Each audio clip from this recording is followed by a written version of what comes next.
2026 বিশ্বকাপে ব্রাজিলের আক্রমণ ভাগ কেমন হতে পারে তা একবার কল্পনা করুন। এক প্রান্তে আছে ভিনিসিয়াস জুনিয়র, অন্য প্রান্তে আছে রাফিনহা, আর মাঝখানে আছে নেইমার জুনিয়র। তবে শুধু এই তিনজনই নন, সঙ্গে আছেন বর্তমান বিশ্বে ফর্মে থাকা প্লেয়ার এস্তেভাও উইলিয়াম এবং আড়ালে থাকা নায়ক রদ্রিগো এবং চ্যাম্পিয়ন্স লিগে ইতিহাস রচনা করা গ্যাব্রিয়েল মার্টিনেলি।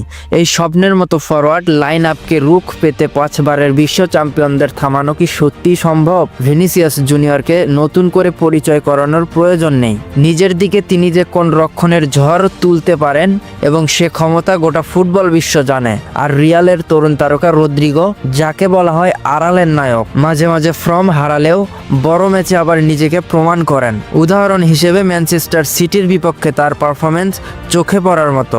ব্রাজিলের রাইট উইংয়ে নামার জন্য প্রস্তুত রাফিনহা দিয়াজ। বার্সেলোনার এই প্রাণভ্রমরা খেলোয়াড়ের গতি, টেকনিক এবং গোলের অ্যাসোসিয়েশন সব বড় ক্লাবের ডিফেন্সকেও চিন্তায় পড়ে দেয়। আর নতুন প্রজন্মের বিস্ময় চেলসির এস্তেভাও উইলিয়াম মাত্র 4 মাস ইউরোপে খেলে নিজের ক্ষমতা প্রমাণ করেছেন। ফুটবল দুনিয়ায় বর্তমান এবং ভবিষ্যৎ দুই যুগেই নিজের ছাপ রেখেছেন তিনি। আর্সেনালের গর্ব গ্যাব্রিয়েল মার্টিনেলি ক্লাবের ইতিহাসে রচনা করেছেন অনেক কিছুই। তিনি প্রথম ব্রাজিলিয়ান যে কিনা ফুটবলার হিসেবে চ্যাম্পিয়ন্স লিগে টানা 5 ম্যাচে 5 গোল করার দারুণ কৃতিত্ব অর্জন করেছেন।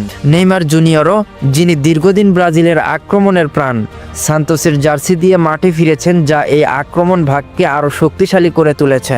কার্লো আনচেলত্তির পরিকল্পনা অনুযায়ী লেফট উইং থাকবেন নিঃসন্দেহে ভিনিসিয়াস, যার বিকল্প হিসেবে মার্টিনেলি বা রদ্রিগো মাঠে নামতে পারেন। রাইট উইং রাফিনহার পরিবর্তে এস্তেভাও আর নাম্বার 10 রোলে নেইমারের পরিবর্তে ম্যাথিউস কুনহাকে খেলতে দেখা যেতে পারে। সেন্ট্রাল ফরওয়ার্ডে জোয়াও পেদ্রো থেকে রিচার্ড লিসনের মতো তারকারা খেলবেন। সব মিলিয়ে ব্রাজিলের এই আক্রমণ ভাগ যেন স্বপ্নের মতো।